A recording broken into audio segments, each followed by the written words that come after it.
REF team. I would like to welcome you to our session this morning. On behalf of the REF team means Lee Self, Donna Peering, Kathy Crow, and Trish Lee. Pleasure to have you here. As we always do with these events, because some people might be coming late and we might have just come from a cup of coffee, we are starting this with a little bit of an icebreaker and warming up activity. And today, this is connected to the topic of the day. We'll talk about talent in a moment. Catherine and Ed are here with us to talk about talent and what we have coming up in that domain. And I thought we start with the topic of talent, but with a slightly different perspective.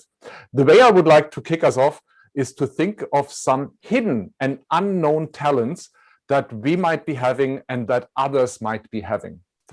And like we've done this so often before on Zoom, I would like to wrap this into a game of Kahoot. So here is what I would like you to do. Please pick up your cell phone or open an additional browser window. Go to kahoot.it, enter the code that you see at the top here, and I'll read it for you and I'll put it into chat as well in a moment. Let me see if I can get this typed in here. The code is 7869314, and I'll go out of the way so that you can see it on the screen here as well. Enter this code and then please enter your gaming name. You know, in Kahoot, you're always invited to enter a gaming name. Doesn't have to be a real name. We don't need to know who the real player is. Just enter some kind of name that we'll use for the purpose of this game. LT is here, Lee is here, welcome in the game. KT is here, fantastic. So Karen, I'm gonna make a guess what the KT might be standing for. Sorry.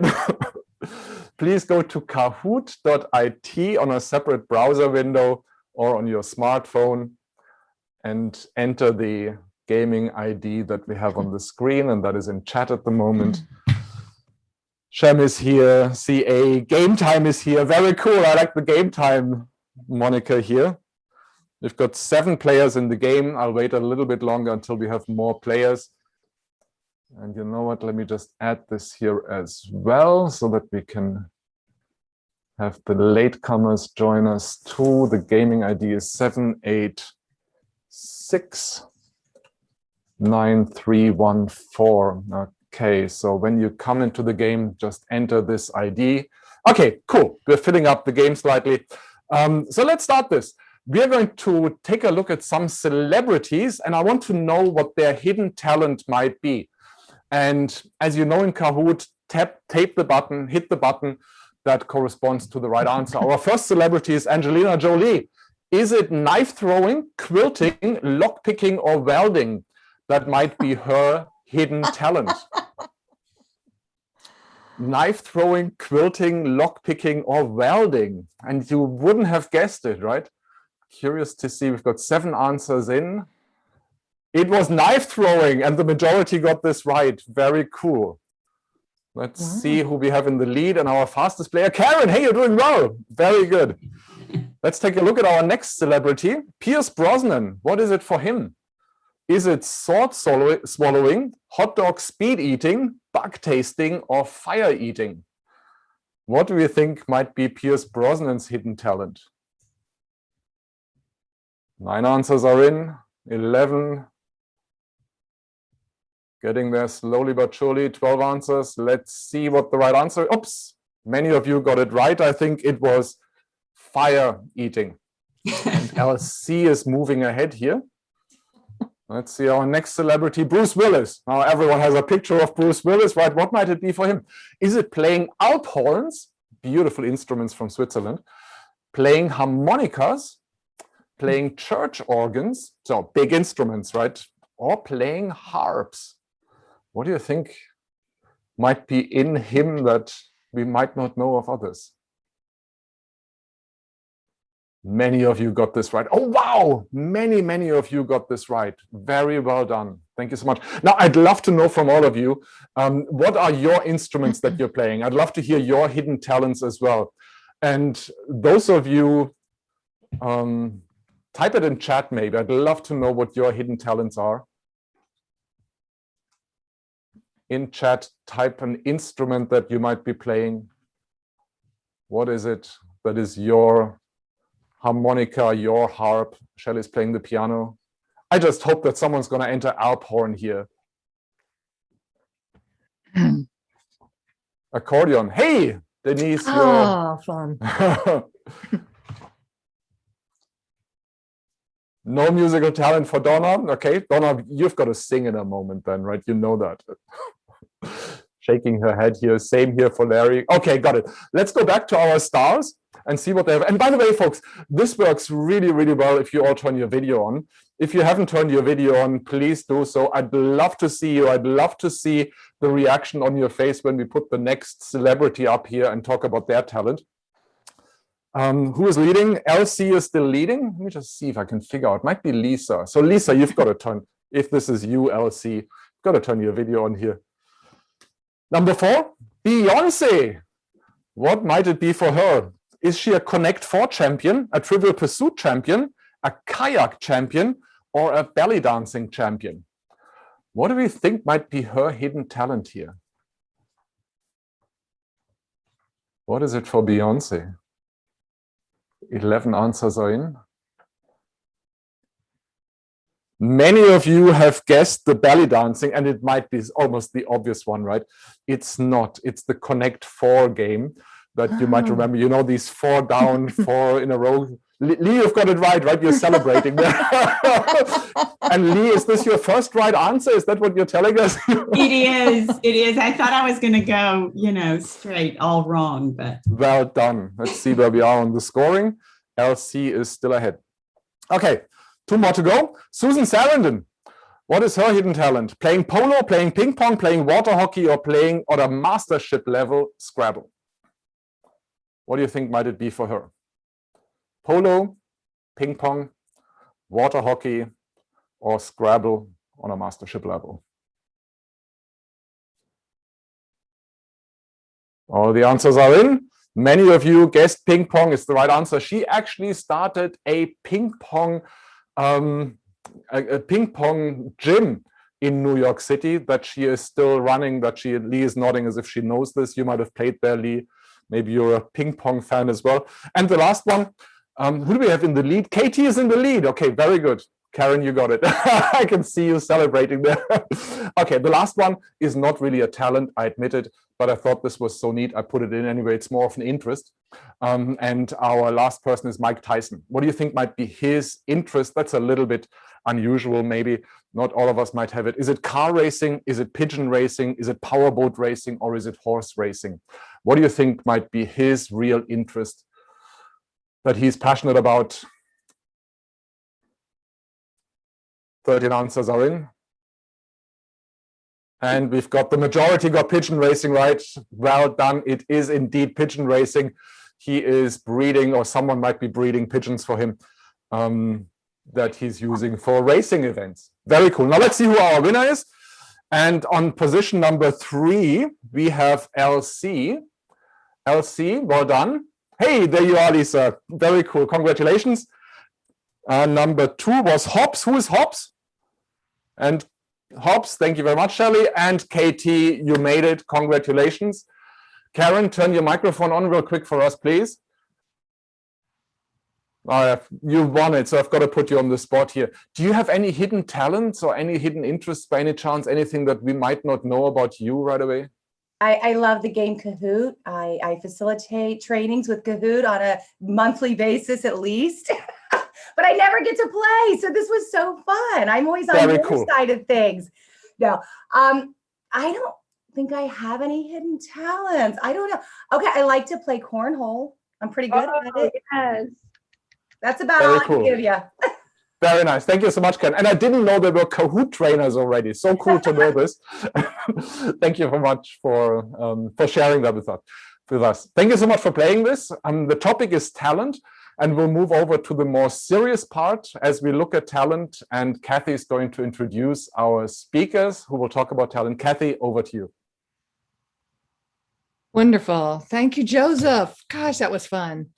What a privilege for me, gosh, to get to introduce our speakers today. Individually, they've had very successful careers. Catherine as a leadership coach, organizational development practitioner, advisor, and business owner of our own consulting firm. Ed, as a leadership coach, strategic advisor, and former executive managing partner at Baker Tilly. He's also co-founder and chair of Conscious Capitalism, Washington, D.C. Together, they, as you will see today, how passionate they are about working with leaders, which they do with a company that they formed called AO People Partners. I like to think of them as the dynamic duo. A couple of memorable moments for each one of them. First, about Catherine. She encountered a very angry elephant while doing wildlife management research in Zimbabwe. Thankfully, she lived to tell about it. Ed had a very different encounter. He literally bumped into the Grateful Dead's Jerry Garcia in his apartment elevator when he was in college. How many years later? And Ed says he is still on the bus. Together, the two of them have authored a book that is in production right now and is expected to come out in late summer, called Conscious, Capable, and Ready to Contribute. And they're going to be sharing from that book today. And as I think we have mentioned, we are planning to provide their book as soon as it is hot off the press to each one of you who are in attendance today. And Donna will give you some directions on making sure that you get your book. So please welcome my personal friends, Catherine Allen and Ed Offterdinger. Thank you, Kathy. That was great. Someday I can tell you the whole story of my long, strange trip with Jerry and the boys. But today it was really a privilege to be here. We're going to cover a lot of things, some about the book, some just generally about talent. Joseph, thank you for that. I'm not a Kahoot player, but now I want to get completely trained up because I think it's a great way to kick things off. So thank you. Hopefully everybody can hear me. And so today really is about the power of employee development and how we really believe it can be a purpose-driven differentiator. Now, we've chosen the term Turnover Tsunami to sort of get your attention. And I'm sure many of you have already heard that term. And the economists will tell you it's true in every labor market, and it's certainly true after every recession, that there is the potential for a turnover tsunami. There's a SHRM article I'm staring at, which many of you may have seen. I was actually on the Economic Club small group thing a few weeks ago, and people were talking about the turnover tsunami. These were CEOs of companies in all industries in DC. And SHRM would say that up to 50% of the people, your employees, are considering a move. I mean, that's a pretty big number. And I think that while it always is true, and I think we've all heard the term, I think there are many specific reasons for it right now. One would be, let's face it, for a while there, most people, well, really in the last 12 months, many people were just grateful to hang on to the jobs they had. I mean, it wasn't exactly a time to go running around looking for a new job, certainly at the beginning of the pandemic. SHRM does point to statistics that turnover was actually ticking up right before the pandemic. But then things got frozen for obvious reasons. Many employers, our clients in some cases, were kind of in survival mode. You weren't really thinking about a lot of new hiring during that period of time. So there have been reasons why things have just kind of been frozen. The other thing, it's now ticking up. Another thing, there's crazy, I'm going to call it crazy money being thrown around. As Kathy said, I used to be at Baker Tilly and Beers and Color. Before that, I was talking to one of the managing partners over there recently, and they've had three directors in the last 3 months who have been offered 70% raises to leave and go to other places. 70%, crazy money. I mean, you can't compete with that. They managed to save one of them with a 25% bump, but there's stuff happening that is causing people to leave. I will also say, and this starts to get to some of the things that we feel are important. Not every employer treated their folks as well during COVID as the opportunity they had to do it, and certainly as compared to their competitors. And I'm finding more and more employers are sort of, let's get back to normal. And they're not pausing to really listen to their people's desires and needs around hybrid, around, commuting, working from home and things like that. And I always say, look, I'm all about the market. So if all your competitors are coming up with alternatives, you can lock in on an idea, but you might want to pay attention to what the competition is doing. So there's another phenomenon, I would say, in this kickoff that we want to make a point. And I think it's just COVID in general. And this is going to come up a couple of ways we talked about it, whether it's fear or the angst or the ability to work at home, see the kids every day, which most days was good, some days not so much, lack of a commute. During this period of time, just like people are rethinking where they want to live, how they want their houses to be, people have used this time to really think, wow, do I want to do this? It's funny, we work with a number of clients, and I was talking to one of the executives the other day, and she's very accomplished, runs a great business. She also happens to be the leader of the Girl Scout troop. And so she said that she was meeting with 12 of the moms that were, the girls in their Girl Scout troop, and 7 of the 12 said their husbands were seriously considering a pivot. Either start that business they always thought about, go someplace else, take it. And it was because they've enjoyed being home. They've enjoyed not having the commute. They've enjoyed being able to run at lunch, all these things. Will they all execute? I have no idea. But 7 out of 12 was, I thought, a pretty high number. And it just gives you another example of kind of things that are going on. If you really dig into it, and then I'm going to turn this over to Kath in a sec, but if you really dig into it, though, we find that employees who are leaving still are primarily citing 3 things, though. Higher pay, I already mentioned that one.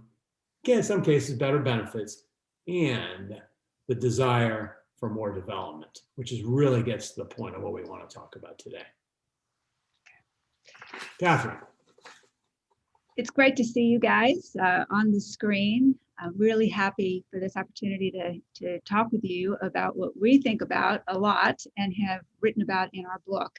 But we actually want to open this up and ask you, have a little discussion about what you hear about or what you know matters most to your talent in your companies.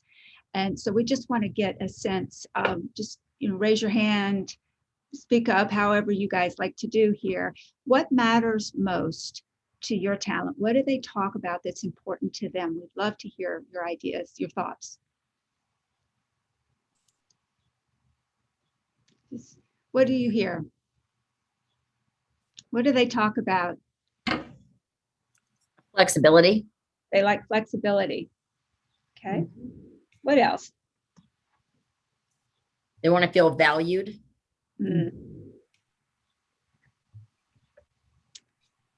Any other feedback you get or what you hear? They're looking for room for, oh, go ahead. I'm sorry. No, you go ahead, Karen. No, I was just gonna say, looking for room for growth. Yeah. Here's a great one from the chat, purpose. Yep. Learning new skills, yeah, and then also in the chat. Great.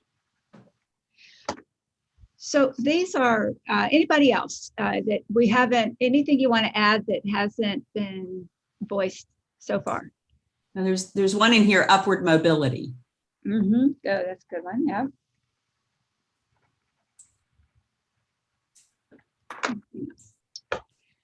So we pay attention to those things because what you've just shared, 3 of those things really relate to their ability to learn and grow as part of their career. And as Ed said, this is what is often cited. So, when they're maybe younger in their career, they talk about, do I like my supervisor or my manager or not? But do I have an opportunity here to really develop myself? Because that's important really for my long-term success. And so that's really still what employees are thinking about. It's top of their mind. Of course, table stakes around pay, their salary. But what's really important, particularly if you're younger in your career, is how consciously or well am I developing, or do I have opportunity to develop my skills? So that's really where we start this conversation. But we want to talk about the link between development and a fully engaged workforce, because that really matters. So Ed, you want to take that? Sure. So thanks. And gosh, just thinking we could have talked about what flexibility means for a while there, Shelley, or being valued, and all these things hopefully will come out a little bit as we talk today. So what is that link in our mind? So I would start with a story. Probably 20 years ago was the first time I encountered the Gallup 12. And I happen to have my copy from way back when, First Break All the Rules, which was the book where they talked about the 12 things, the questions you should ask your employees if you want to gauge the strength really of your workplace. What we now know is how engaged are your employees, because we know that engagement means happier, more productive employees. They stay longer, they create more value. I mean, these are things that 20 years ago were like, sort of, we never thought about them, but they're kind of standard today. And while those questions have been tweaked over the years, they're still in practice, that people use them all the time because they are great predictors of engagement. And engagement typically means higher team productivity. So for me, an aha was when between really this idea of engagement and development, that was the aha for me, because if you really look at those questions, and this is not a presentation about Gallup 12, but if you looked at them, three of them directly relate to development, the personal development, the professional development of the employee. So that connection between development and engagement has been there a long, long time, and we know it. So back to the story. So around that time, I became the CEO and managing partner of Beers & Cutler, which was the predecessor firm to Baker Tilly. And honestly, it was an amazing time. Arthur Anderson had blown up. They were no longer around. We were growing like crazy. We had opportunities. We were winning work. And honestly, the biggest problem we had was getting people. And so we had to figure out, we were now completely competing with what was then the Big Four. We used to joke and say, is this the Final Four? But we were constantly battling for work with them and for talent for them. So we had to come up with some edge. I mean, it was really we just didn't really know what it would be. And the edge we landed on was development. And honestly, we just figured we had to pay them, obviously the same level, but if we could offer a growth experience that was different, then we felt like we had half a chance to compete against the Deloittes of the world for people. Okay, so we were so convinced of this that we actually baked it into our vision statement. So I still have the talking points that I used for every employee breakfast. This one happens to be dated 9607. I know this was my second version because I wore the other one out, because it was just rinse and repeat. I'm a big believer in no 9 things and just rinse and repeat. So anyway, I just want to read this to you. And this is what our vision statement was. Become the leading accounting and consulting firm in the Washington region, recognized for delivering excellence and developing leaders. That was our vision statement. Published on the walls everywhere. I got to admit, some people, including more than a few of my partners, thought we were nuts. Sure, I mean, development's important, but you're going to put that in your vision statement? You're going to say that that's part of your purpose? Yes. And you know what? It worked. We, for 9 straight years up until the merger and then after, we grew 15% top line organic without any acquisition, year after year, wildly profitable, best place to work. One of the proudest things I would say is that we were the #1 best place to work in Washington in 2016. Not accounting firms, large companies, best place to work. Okay, that's really nice. So fast forward to today, and here we sit. I think employees, especially starting their careers today, they connect development with the brand proposition or employee value proposition of the companies that they're going to work for. And at the end of the day, I love the market. I'm a business person. Yeah, I believe in all this, but I'm a business person to start. So I'm also intensely practical. So what I know today, and I bet every one of you knows this, that newer employees in particular, well, let me say it this way. When I started Arthur Andersen, I was grateful to have a job. Tell me what to do. I didn't ask a lot of questions. That's not the way things work anymore. So what you know is when you bring people on, what are you gonna do for me? And that goes to the opportunity several weeks. So what are those news? What are you gonna do for me? And so what's immensely practical also about this development deal is that's the answer. So we think, and I'm getting ready to turn over to Catherine, but what we really think is that if you invest heavily in development, you're killing a bunch of birds with one stone. You have happier, engaged employees for sure. They are more productive, by the way, because if you really develop them the right things, and we'll talk about what we think the right things are shortly, what happens is then you also, guess what? You grow faster, you make more money, et cetera. So it's kind of a win-win, but at the end of the day, this is what they're expecting anyway. So yeah, so Kath, why don't you take it over? We'll keep rolling. All right. We will have some Q&A here shortly. All right. So this really begs a question. Why do we need to consider making development core to a company's business strategy and even an expanded purpose of the business? Now, we know that learning and development as a programmatic activity or as a full function in a company has been around for a long time.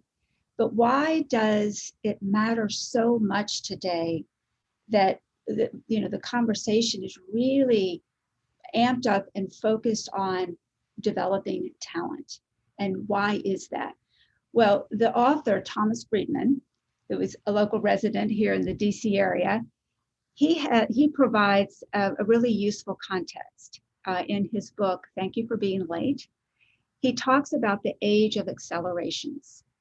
And this is really an important aspect of what we all are experiencing, that everything accelerates faster and faster. So our need to be learning continuously new things over and over again to be able to adapt and keep up and be successful feels very accelerated. We have just been through a perfect example of getting accelerated. The pandemic accelerated us, so here we are on Zoom.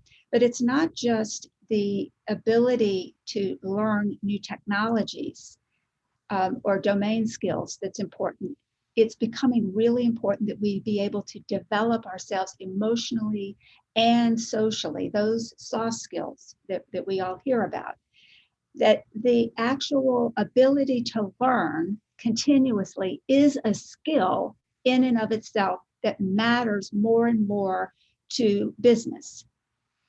And it matters so much now that a whole new set of research and discussion is ignited around how we think more holistically about development as core to a business strategy.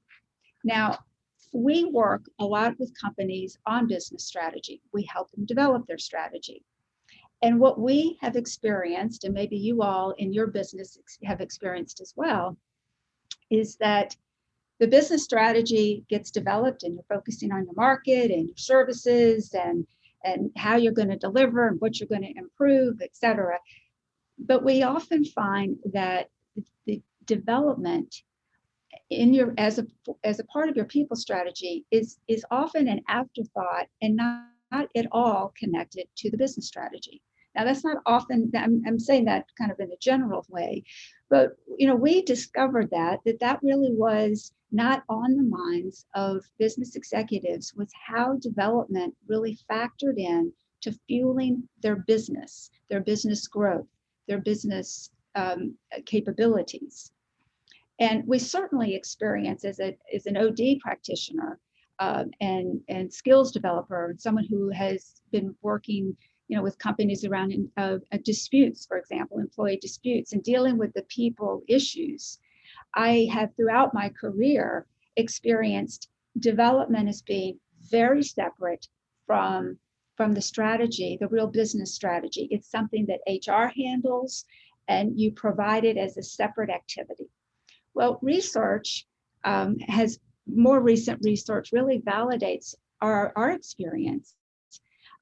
What we were interested to find is that 60% of companies in a recent study said that learning and development investments have no explicit connection to strategic business objectives. They're just not connected. And this really becomes a challenge for companies that have to really connect their development and development of their people from the actual performance of the work to engagement to even employer brand. They really become handicapped. And the companies that really appreciate the strategic connection of importance of development really leverage that to their advantage from a performance, from all the metrics that you can think of. But this really begs a more fundamental question that Ed and I started thinking about when we brought our expertise and life experiences in business and people development together. We started to really ask the question, if people development is going to be fundamental to business competitiveness in today's world and going forward, then the development of working adults is going to have to be supported. And doesn't the modern business world have an important role to play in developing the full capabilities of working adults? Just think about that for a minute. The development of working adults is supported primarily by business or by organizations, because where else do working adults actually get exposure to the opportunities to think about who they are, their emotional intelligence, the way they use their skills? Business or organizations actually provide access to this. And so we think about how business plays this important role, and it's very core to your business strategy, but it's also a potential expanded purpose of business itself. And this really opens us up to a much bigger conversation about the role of development in the modern workplace. So that's just a little bit of a teaser to get you thinking about what are we really talking about and what the real opportunity is. So if development is really important, and we assume that you all are thinking about this in some capacity yourselves quite a bit, we want to transition now and have a breakout discussion around what are the challenges that you all experience in developing your employee skills and capabilities for your business. So we really want to hear more about your thoughts on that. We are going to break out into groups, as you guys know to do, and we're going to have 10 minutes for discussion, and then we want you to please nominate someone in your breakout to come out, and we'll have just a minute of quick highlight sharing of some of the things you guys talked about. You ready? So the question is, what are the big challenges that you face in developing your people skills and capabilities? We didn't really talk about who was going to go first, Kath. So maybe Trish, why don't you call on a number? Because why don't we go in the order of the numbers of the name of the group? And so I guess number one, who was the spokesperson there? What were the challenges you talked about? So that would be Denise.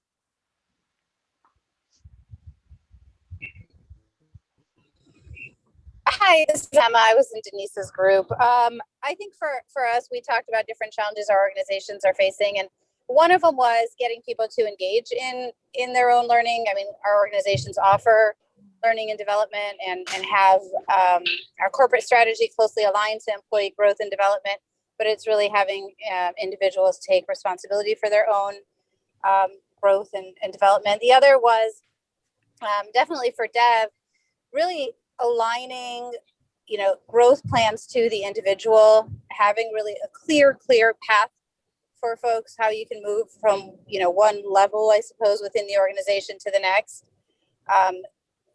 is a challenge, something we're working on this year, but really helping people see where they can go with the organization through learning. Thank you. So room 2 is Larry, and Shyam, and a phone number. I don't know who that is. Hello.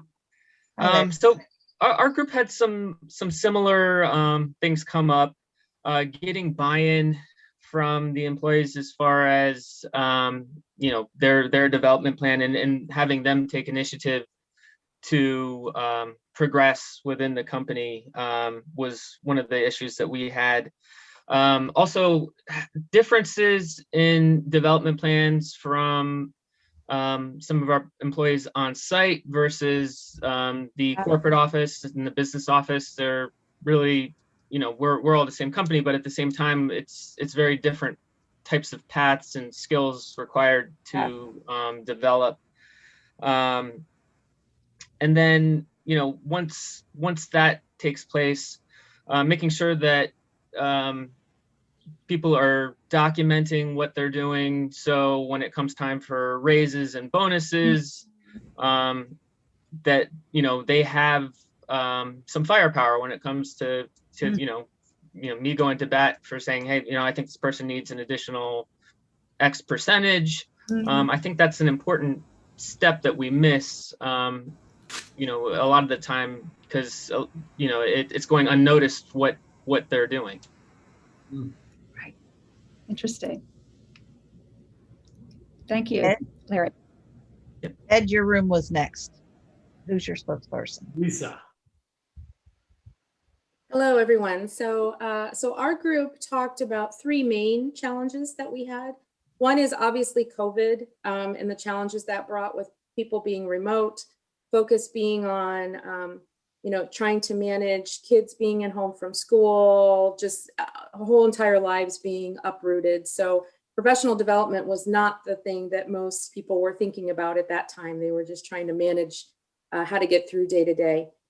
Second one for our employees is time. Just having the time to be able to devote to professional development and focusing on that with everything else that's going on around. Work is super busy. Kids were finishing up school, all kinds of things going on. And so just being able to focus on that growth and development is really hard to carve that out for yourself. And then the other thing is the technology is changing so fast. And I think we even talked about that a little bit earlier, that just trying to keep up with the training and what to do and what needs to be done and the latest things going on and having to course correct and everything changing so fast on the technology side does propose challenges when it comes to learning and development. That's very concise. Thank you, Lisa. You're welcome. And then Catherine's room. All right. So Karen? Do you want me to speak? Yes. Okay. So I think the main things we talked about were really, it was 4 different things. One, like Lisa, was time was a huge issue, both for the employee, for their managers carving out the time to work with them and guide them and mentor them, as well as even the training department with ensuring that adequate time is being focused on all team members in their development journey. We talked about resources, whether that be from a budgeting standpoint, being able to outsource some of our training and development, and even internally, having those resources internally to help train and mentor our employees can be a challenge. The other 2 things that we talked about were similar to other people, just the prioritizing, making it a priority for our team members to engage in their own personal development professionally. That has, been a bit of an issue. And then the last thing we talked about was just having clear communication. And, we might think that we know what the challenges are from our level, but are we really talking to our team members and finding out what do they think the challenges are and making sure we're having that 2-way communication so that we can uncover what those things are and then pivot and change as needed. Nice. Thank you. Thank you. And then finally, we had the room with Shannon and Shelley. Yeah. So just making sure I'm not on mute.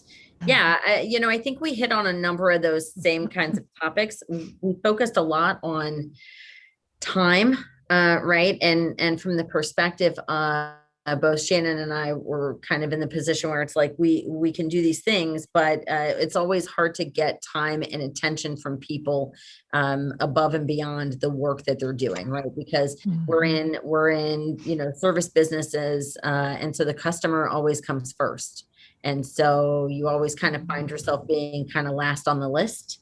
And then we had a lot of conversation. I won't share it here, but we had a lot of conversation about some things I know Shannon's organization is doing to try and get people's attention back on training. But then we also talked about how it's so important that that the organization, the management, the executives, that everybody's kind of, people need to be able to get that kind of training and then come back and be able to apply that. And they're going to need support back in the workplace in order to do that. Or to enforce that, right? Kind of validate that or reinforce that. So, but that our big one was time and attention. Great. Well, thank you guys so very much. Thank you for validating exactly what we were wrestling with when we think about the real barriers. If development is such an important imperative to being successful in today's business and in being successful professionally. But how do we really begin to think about it practically, sustainably, and effectively?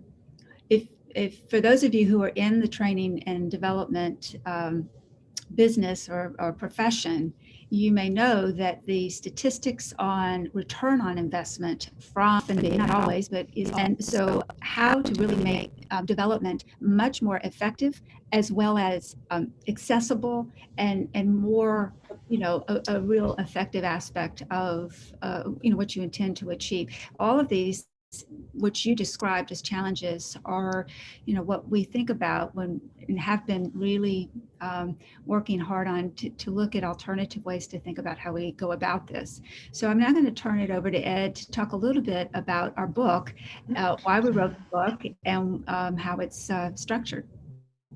Thanks. So I would also say that one of the suggestions we got while this was all going on is so COVID. I love it, which is we're encouraging you to be this is coming from REF, and we agree with it. If you want to turn on your cameras, be authentic, kids running around, we don't care. So join the group if you want. We'd love to see your faces, but we also understand that maybe you don't want to. So, so what we're going to do, I want to talk just briefly about why we wrote the book. And we have galley copies. We're getting close and to publishing. So honestly, I've always wanted to write, and I've been a writer, a journaler my whole career. I knew I was going to do this. I had some things, and as you can tell, and you're going to tell even more as we wrap this up today, Catherine and I had a few things we wanted to say, and I always wanted to write. She said, let's do it this way. So what we really wanted to talk about, not surprisingly, is how employee development can really be the game changer. Listening to the breakout, there are so many things that are so true about why it's hard to make that true. We've got some ideas on that, about how to really embed it. But we also had a belief that there are certain capabilities that all humans need in the 21st century. At work, and maybe not at work. And if they're integrated, maybe we're onto something. And we've got about 20 of them. We're going to talk to you about what those are briefly, and there's a lot more in the book. We also believe that capability development can really be built into the fabric of your organization, a very systems way of thinking about it. We're going to give you a model shortly of how we think about it. Catherine's going to walk you through that. All right. All of that is really important. And I already knew it, as you could tell from the beginning part of the story, that I know development is practically so important. But one day, when it really launched for us, Catherine came over to see me. We were working on something. It's about 4 years ago. And she said, what if the ultimate benefit of all this professional development is actually social contribution. Wow. So we're going to talk a little bit more about that at the end, and it's baked really into the book. But what that fueled for us was the writing of this book, which is a fable, a short novel at the beginning, which is really how a company, the CEO, his co-founder, the team, really used development in building that culture to sort of stave off a lot of bad things that were happening to the company. So you've got interesting, we think, characters, lots of conflict, all those types of things going on. And it also fueled for the company the idea that fully developed employees going out, being better everything was the highest form of social contribution. We'll talk more about that. So we're publishing through Conscious Capitalism Press. And the reason that is as Kathy mentioned, we are really active in conscious capitalism. And this message completely aligns with the 4 tenets of conscious capitalism. For sure, conscious culture, conscious leadership, higher purpose. So it was just a real no-brainer for us to kind of link up with them. At the end of the book, as these are typically structured, we have a very practical, we're going to cover a number of things in a minute, very practical how to, and we call it how to shift. Reason being, Shift Advisors is the name of the company in the novel. So, but it's very practical and hands-on, and there are things that can help you think through things like the accountability problem, the self-ownership problem, the how do you incentivize it, those types of things. So anyway, that's why we did it. We've had a lot of fun with it. We are running a little behind, so I'm going to go ahead and move along and not dwell on that for now, but we'll be back talking about all of that as we complete today's session. Right. So for the reasons that you all articulated really well and clearly, we are talking about a shift in our mindset, the way we think about in our companies, the role of development. And because we've thought of it as a separate activity, something that is separate from the work itself, it really perpetuates this crunch of time. It feels like it's one more thing to do. We also know that the way we develop, particularly not only our technical skills, but all of those social skills we talk about, they actually are best developed in the actual doing of the work, the interactions, all of those things. That's where development is actually happening. And we just don't capture the value of that and take advantage of all of the rich content because we think of development as being a separate activity. So as many of you know, there is a real push to really incorporate learning as part of the culture. And what does that actually mean? And how do you actually start to think about that?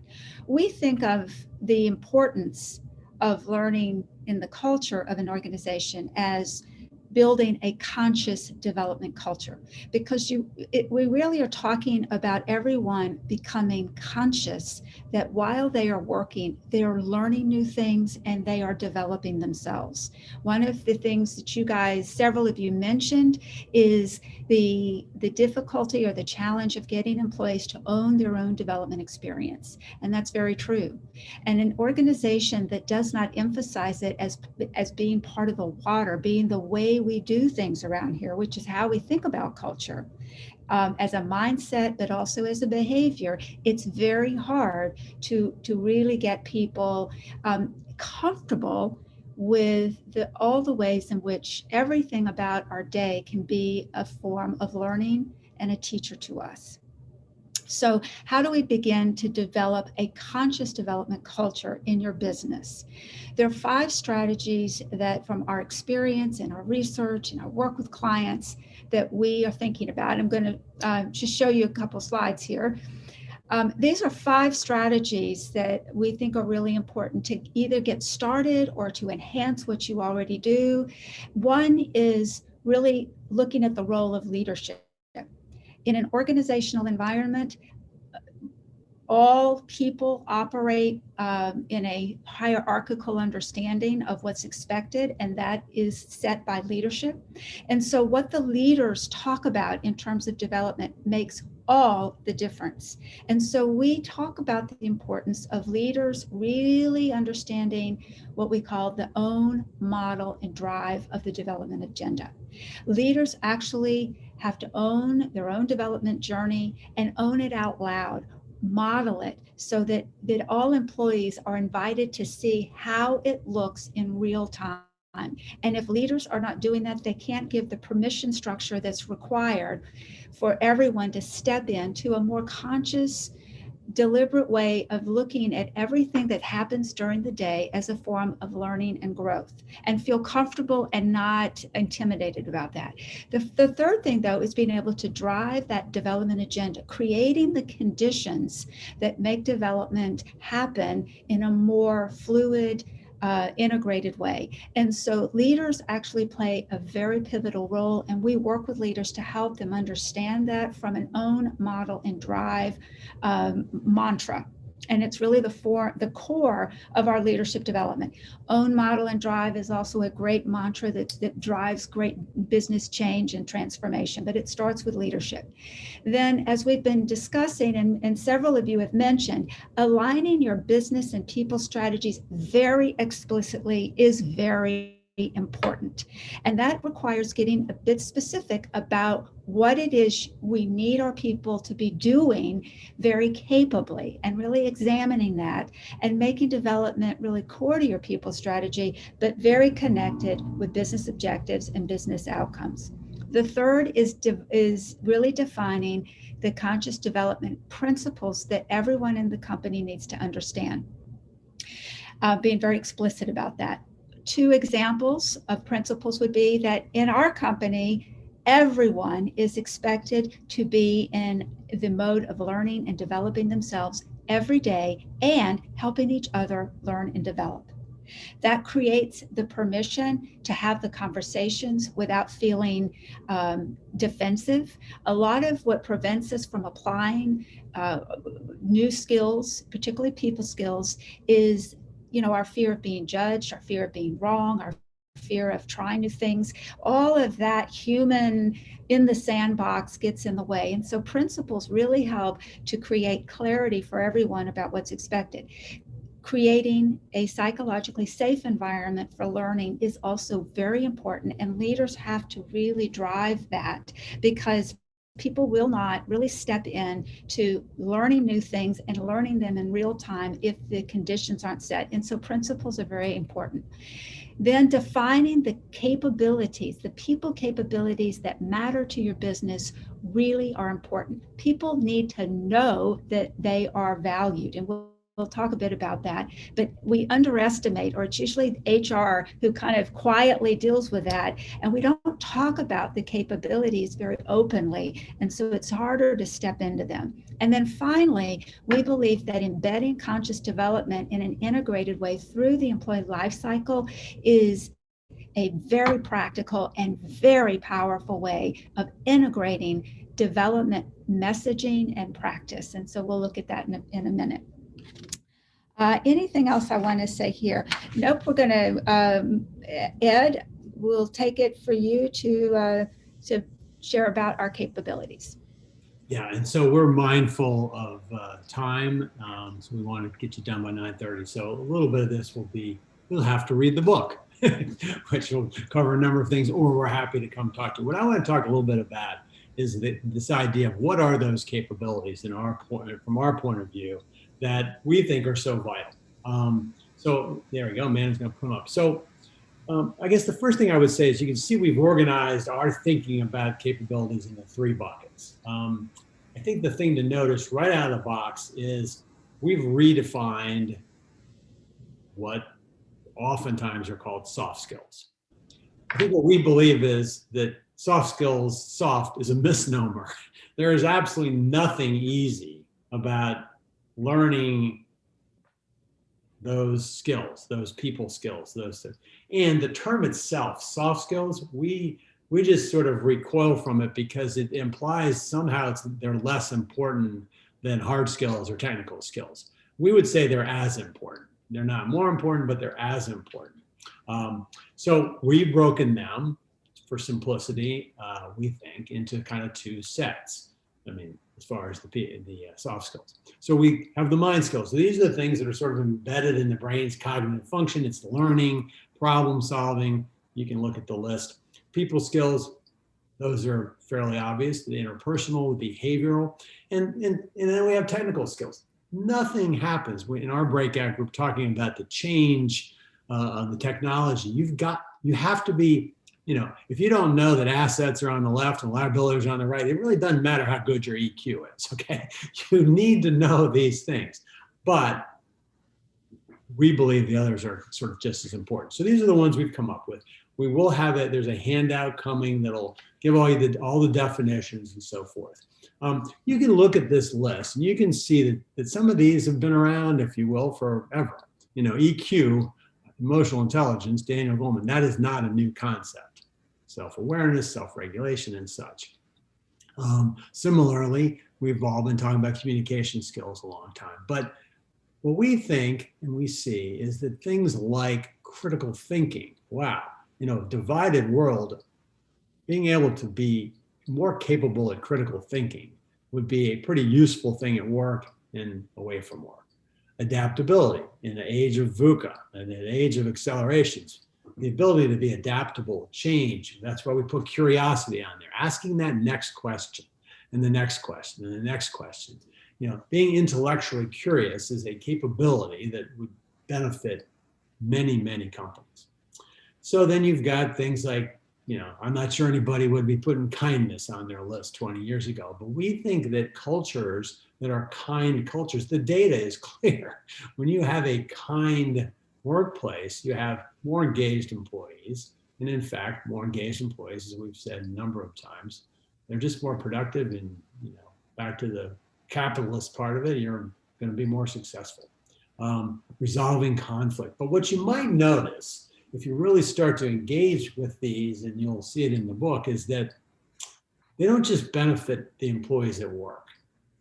These are skills that, if you think about outside of work, one of the lines in the book is there's only life. So Catherine is everything we talk about. Catherine talks a lot about everything's integrated, right? So outside of work or outside of the workplace, these skills also, imagine how much better your relationships would be with your husbands, your wives, your spouses, your friends, if you were able to receive feedback a little better, if you were a better listener, and such. So, you can read our thoughts in the book. We're happy to always,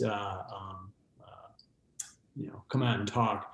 I think the thing we wanted to ask is whether you, just in a couple of moments, have any ideas about what you think are the skills and capabilities that you think your employees need the most these days. And we'll just take a couple of minutes because we are kind of running a little late. Anybody want to throw one or two out? Or you can react to these, or you can throw out something else you think might be an important capability these days.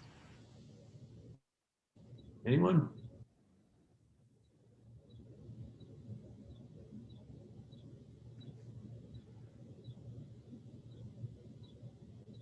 Resilience. So, Shelley, would you expand on that if you don't mind? Yep. Sorry, trying to get my stuff. I just think, and it may be covered, maybe it's covered in one of the other items on this list, but I think it's just, it's a little bit ability, right? The sort of, it can get really tough. And I think COVID made things even tougher. And so just, you're finding, I think sometimes you're having new folks who might be more new to the workplace struggle a bit more with kind of how to plow through and how to sort of bounce back and how to handle boundaries and how to figure some of those things out and get through that. And so I think that's just a core skill set that we see, in some pockets could use a little work. Yeah, I think that's a great observation. Thank you. Karen offered that self-awareness is a really important skill, and we totally agree with that. And it's really captured under emotional intelligence: self-awareness, awareness of self, and awareness of others, your impact on others, along with empathy and compassion, is part of the emotional intelligence capability. So that's obviously very important. One of the things I'll just add that we are very aware of, I've certainly been aware of this in my work, is that the realm of soft skills is huge. And for so many employees and employers, getting your head around all of the soft skills is overwhelming to just think of them as soft skills. And if we have to be more intentional about using them, we've got to start to think about really making them better known and really thinking about what's core. And so we think of these mind skills, people skills in particular, as these are core to every single employee throughout their career. They are also foundational for leadership abilities. Of course, there are other leadership competencies, but these are the core, knowing whatever domain skill that you have, but it's also how do you use your mind and how do you use your interpersonal abilities. I'm coaching someone just yesterday and have a great marketing leader, but she struggles with her people skills. She cannot get along with people, and it has held her back in her career. So you all have countless of those stories. So that's one of the reasons that we wanted to make the capabilities more knowable and approachable for people. And they need to be something that businesses can point to and say, these and those like these, you guys may have, there may be others that are important, but one of the insights we have is that making them knowable to everyone as part of the corporate culture and corporate way of growing is actually very important, because people don't know that if they don't know a skill is valuable, they don't step into it from a learning standpoint. Karen, you have your hand up. Just to Kathy's point, I wanted to share at our company, one of the things that we did do is we created soft skills that we felt were essential for all team members at every level in the company, as well as some additional ones for leadership roles. And we do share that honestly during new hire orientation. And then we also have it available in the shared drive with all of our development plans. And one of the things that I started doing when a team member was interested in beginning their development plan, and I would meet with them, is I actually have them do a self-assessment of the soft skills. And then I have their direct supervisor do an assessment as well. And I have the two of them come together and meet to share how do I view myself as, are these soft skills natural to me? Have I adapted to them? Or are they things that I need to work on? And then how does my supervisor see me? What is, from their perception? And I think so far I've gotten great feedback on this activity, because how I see myself may not be the way other people see me. And I always share with them, I said, at the end of this plan, it's your manager that actually is going to write that recommendation or not. And so it's really important from the very beginning to understand how they're perceiving those soft skills and how you're perceiving them, and to come to a mutual understanding. So I just wanted to share that. That's great. Yeah. So Catherine, I think in light of time, why don't you move to the life cycle and just cover a couple of the points so we can get. I think Karen does a great job of introducing the way we think about integrating and leveraging development in every aspect of an employee's experience. And part of what we want to do is be able to really validate, as many companies, employers are moving to a more integrated way, exactly what Karen is describing. So this is the employee life cycle reimagined as being development centric, where you see the capability of the human in the center. And then we've reimagined how this works when it's leveraged for development. We start here at the top with strategy, the leaders explicitly incorporating development as part of their strategy and thinking about the employee life cycle as a strategy for development. It really focuses leaders in thinking about how development can be leveraged at every stage of an employee's experience. That would mean that the way you talk about the commitment to development and the way of being around development culture as being part of what you use in your employer branding, the way you attract, it helps you to attract employees that know, that are in that mindset of continuous learning, but it improves and messages that that's what is important. Recruitment, very important, and you can start to really look and select candidates that are oriented to aspects of growth mindset and continuous learning. But it also is a chance to message that this is what we value and it's very important. The same would be true for onboarding, setting, as Karen says, setting that employee up for success, starting with that development plan, but knowing that it's going to be a continuous living plan and a living journey. We have reimagined capability development as being more integrated with performance management, where performance management is really developmental conversation. And we really know from experience, and many of you may know, that the developmental conversations around performance are the most valuable and enriching, and it really changes the nature and the experience of performance management. Retention can use a lot more development-centric assessment and evaluation of employees in terms of recognition, promotion, rewards. And then even in offboarding, it's really an opportunity to learn how they experience development as part of their exits interviews, and also what you can learn as a company to improve development. And then you see that it's not only we've added social contribution as a way to remind you that employees, when they leave, how was their experience of development in your company, and what did we, the company, contribute to that individual being more capable. So we help companies really assess and align and leverage development, but that's really the framework we use, and we believe is a very practical, currently existing way for companies to better leverage the integration power. And we're doing this with companies today, and they're finding a lot of great lift from it, particularly around the recruitment.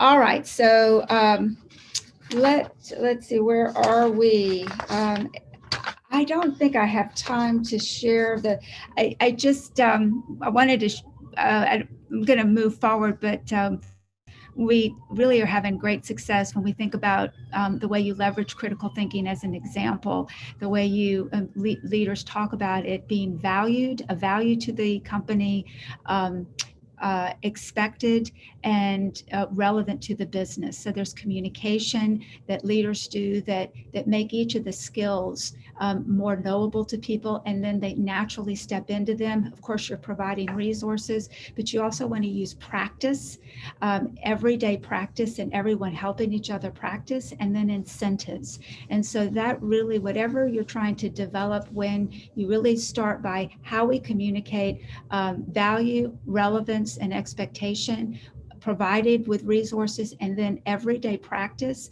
and incentivization really helps to incorporate learning and leverage learning on an everyday basis. So Ed, why don't we turn to the punchline of Thank you. Before you do that, just leave this up for 1 second. We apologize. We clearly, through all of our, for a variety of reasons, we rushed through this, and I feel bad for Kath because she didn't get a chance to make a number of her points. But so just know that the slower version, which a lot of is in the book and we're happy to talk about, we have ways to embed development in every single one of these. And that's a really important point. And literally, we think that is one of the two big punchlines, that it isn't, the separation should not be there. And I know she said that, I just want to emphasize that we know how, and we advise clients on how to embed development in recruitment. Onboarding, a number of you, to the last point made, are putting it into onboarding. Imagine if everybody had an IDP on day one that was portable, which leads all the way over to the offboarding. So eventually you sort of see, wow, one of our lines is build it as if they're going to, stay forever, but know they're going to leave. So if you think about it with that mindset, things tend to, go a little differently when you think about it, which leads to, Amanda, you can put up the slide now. Thank you. So this is our vision statement. And really, this is the close, which is why we think employee development really is the highest form of social contribution. So this is in the book, but it's also our vision statement. So we envision a world in which developing people in the workplace is truly recognized and incentivized. Because we know that employee development done well is the highest form of social contribution. So you might say, well, how do you know that? And, I think that there are a lot of answers to that, but I think I would close, if you will, with having you think about it this way. So first of all, I got to tell you, one of the most important books I ever read was Built to Last, which was Jim Collins' first book. And then there's a chapter called The Tyranny of Or. Okay. So I just want you to know I'm an and guy, but sometimes to make a point, it's interesting to see an either or. Okay. So Amanda, you can drop this now so they can see my face, whatever it is. So I want you to just imagine you had $1 million, okay? And you can only spend it one of two ways. I mean, that's the way I'm going to ask you to think about it. And the way I think about it is if I had $1 million to invest in employee development, the skills. So the holistic list of skills, and you have some, we have our list, but these are the broader skills, the types of skills that help at work, but also help you be better everything. So, or you could spend $1 million on traditional corporate social responsibility. And I just want to say, I mean, I have been devoted a big chunk of my life to Leukemia and Lymphoma Society, JA board, conscious capitalism. So I'm a big believer in CSR. That's why I say I'm an and guy. But for this construct, I want you to think about it as an either or. So the question you would say is, which do you think contributes more to society? And I just feel like it's unequivocally clear that the $1 million on employee development delivers more value to society. And here's why I would say that. So imagine you have fully engaged employees that have these skills. Your company will grow. It will absolutely grow more. And conscious capitalism and other people would say, if you grow as a company, you're hiring more people. And the best way to lift people out of poverty is jobs. Okay. That's a very simplistic way of putting it, but I think it's also true. Also, as I alluded to before, if they leave, they go forth with those capabilities intact. And they maybe go to another company and they make that company better, or they start their own company, or they start a not-for-profit, or they're just better citizens. And that has an elevating, a lifting effect. My dad was kind of a dork. He used to say, teach a man to fish, give a man a fish. It's kind of that point. But what's interesting is also if we use those capabilities, it makes us better people. So it makes us better everything, citizens, husbands, wives, all those types of things. And as conscious capitalism would say, it elevates humanity. It elevates humanity through business. That is the conscious capitalism tagline. So here's the quote, and I'll read it and then we can get it down for the ending. But build it so they'll want to come, flourish and stay, but know that someday they may leave. So it's really imperative to define what you want them to say about their growth experience with your organization and what you want the outside world to say about how you invest in and contribute capable people to society. So we've got, obviously we could say a lot more on the topic. We're just totally out of time. I would say this, thank you, Lee, for, and REF for agreeing to buy a book that each of you will get. Enjoy that. We're also happy at any time to talk either one-on-one or with the group about all this. And I don't think we have time for Q&A, but we do want to just say thank you very much for the opportunity, and hope to see you again. Thank you guys very much. Okay, I will just close us out here. First of all, thank you very much to Ed and Catherine and Amanda for being with us today and sharing your knowledge. A reminder again that all of the attendees will in fact receive a copy of their book. Anyone that would prefer to have the book will be mailed to your office address. So if you prefer to have it delivered to your home or some other address, Lee Self is going to put her email in the chat, and you can just send her an email with the address that you would like that to be sent to. And I am going to wrap us up with just taking a look at what our next upcoming event will be. We have another great session coming up on July 22nd called Lessons from the Interrogation Room with Michael Reddington, who is a former certified forensic interviewer. I suppose he still is, but it's not what he is currently doing. He's changed his career, but it did that successfully for many, many years. And you can imagine in that profession that he's an expert at moving people from resistance to commitment. And so what he will be presenting to all of us is how that process translates into our business world. And even into our lives, that he has learned along the way that cognitive process that he used to get suspects to say, like, I did it, right, is the same process that can be used to help employees to be more committed and saying, I'll do it, as well as turning prospects into customers by saying, like, I'll buy it. So he's going to kind of give us secrets that he's learned along the way that transfer into the business world. So that should be a very engaging event as well. So thank you to all of you for your attendance. There are handouts in the chat box that you can download. We can also get them sent out to everyone as well. All right, that'll wrap us up for today. And again, I appreciate everybody's attendance and time. And thank you again to Ed and Catherine and Amanda. Great, thank you. We'll see you all again. Take care. Thank you all. All right, bye-bye.